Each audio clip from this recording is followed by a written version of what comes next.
Hi అండి, welcome to శుభమస్తు.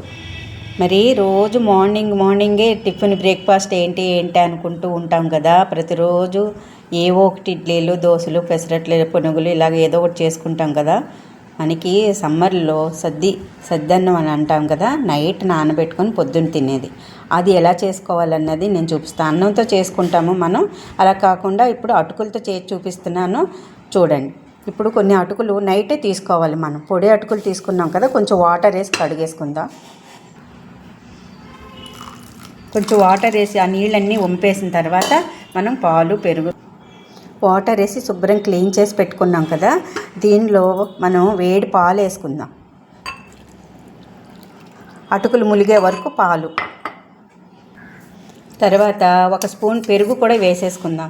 ఇది నైటే చేసుకోవాలి. నైటే చేసుకొని ఇట్లా నానపెట్టేసుకొని ఉంచుకోవాలన్నమాట. పొద్దునకి బాగా నానిపోయి బాగుంటుంది. మనం వేసిన పాలు అవన్నీ పీల్చుకొని మెత్తగా నాని ఉంటుంది అన్నమాట, పులుస్తుంది అన్నమాట. పులిస్తే చాలా మంచిది. పచ్చిమిర్చి, 2 పచ్చిమిర్చి ఇట్లా మధ్యలో ఘాటు పెట్టుకొని ఇట్లా పెట్టుకుందాం.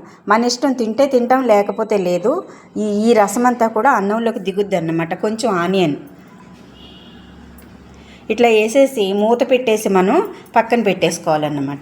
నైట్ అంతా ఇట్లా మూత పెట్టేసి మనం నైట్ అంతా ఇట్లా ఉంచుకోవాలి. చూసారా, ఇదిగో నేనైతే రాత్రి నానబెట్టుకొని ఇట్లా పెట్టుకున్నాను.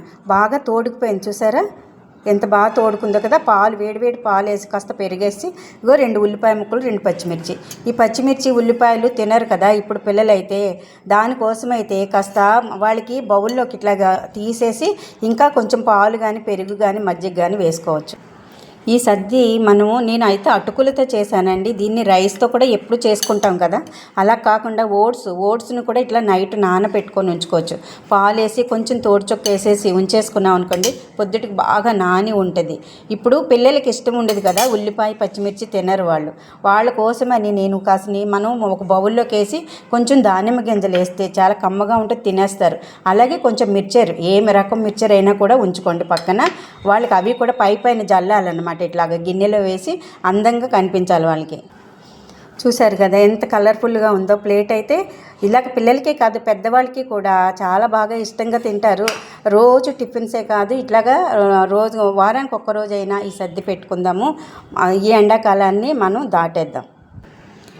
చూశారు కదా, ఈ వేసవిలో ఇది ఒక అమృతం అనే చెప్పవచ్చు. మనకి పెద్దవాళ్ళకి కానీ పిల్లలకి కానీ ఇట్లాంటివన్నీ రెడీ చేసుకొని తీసుకుందాము.